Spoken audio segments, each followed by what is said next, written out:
We could all use some encouragement. And I've got some good news for you. Welcome to 5 Minutes with Mark.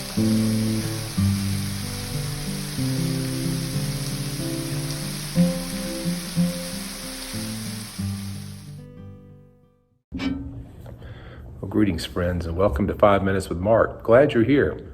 We're going to pick up the story, the Gospel of Mark, chapter 8, at verse 22. Then he came to Bethsaida, and they brought a blind man to him and begged him to touch him. So he took the blind man by the hand and led him out of the town. And when he had spit on his eyes and put his hands on him, he asked him if he saw anything. And he looked up and said, "I see men like trees walking." Then he put his hands on his eyes again and made him look up, and he was restored and saw everyone clearly. Then he sent him away to his house, saying, "Neither go into the town, nor tell anyone in the town." Interesting little story, huh? The things that jump out at me in this one, first is that there's something going on in Bethsaida. Jesus doesn't want to do anything in that town. He takes the man out of town to heal him. He's passing through, and the people bring the blind man to him. They beg him, "Would you just touch him?" So the people of the town have heard of Jesus' reputation. They have the local blind man, and they're asking on his behalf for Jesus to bring healing to him. But Jesus takes the blind man out of town because he doesn't want to do this on display. Remember, we've already had this conflict with the Pharisees who are looking for a sign. Jesus is not looking to perform for people. And there's something going on in Bethsaida that Jesus doesn't want to be a part of. He leads the man out of town.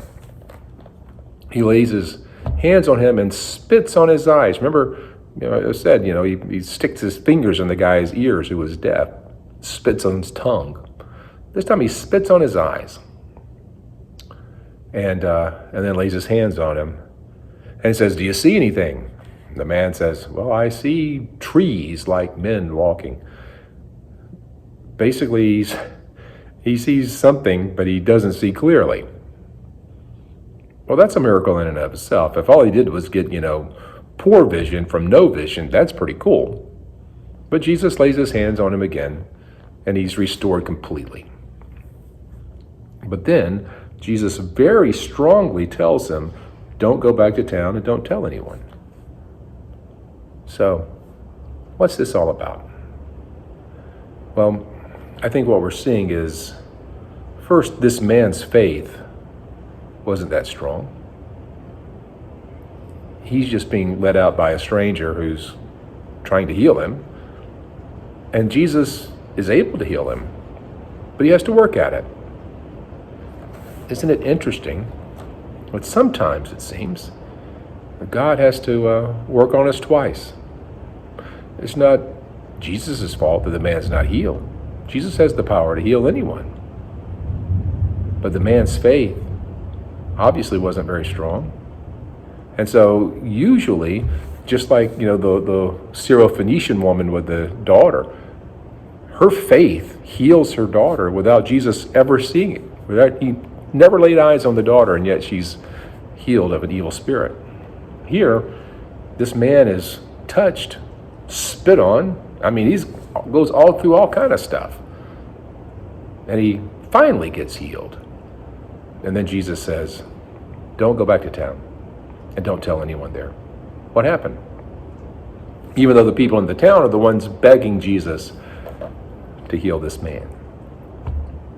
I think it's very interesting that there are times when Jesus really wanted to be just left alone.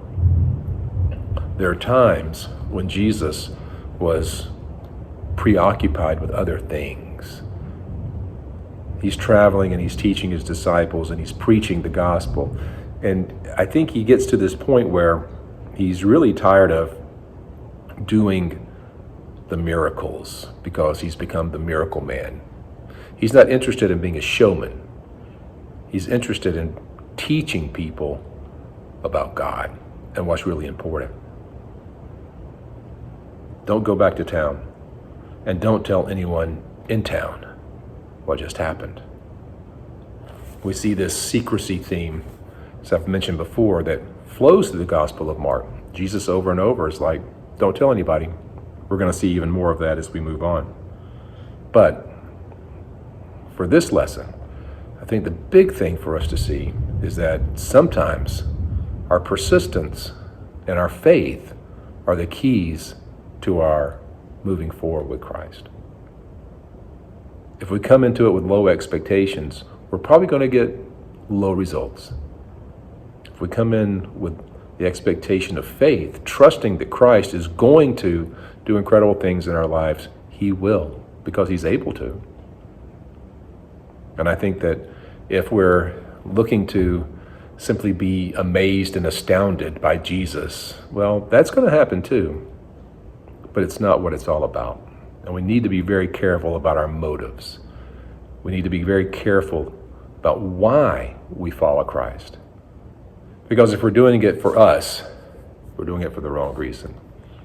If we're following him because we've been transformed by him and we're amazed by him and we can't help but walk with him, well, that's the beginning of a walk of faith that's blessed by God, and where our eyes will be opened, our ears will be opened, we'll see, we'll hear, we'll remember, and we'll become part of the family of God and children of the kingdom, which is really what the goal is. See you next time. I hope you're enjoying this Bible study, this quick devotion. If you'd like more content, you'd like to know more about me and see more of the things that I'm doing, check out my website, theeclecticmonk.com. There you'll find out about my video vlog, my podcast, and a whole lot of other stuff. Hope you'll join me there. Thanks.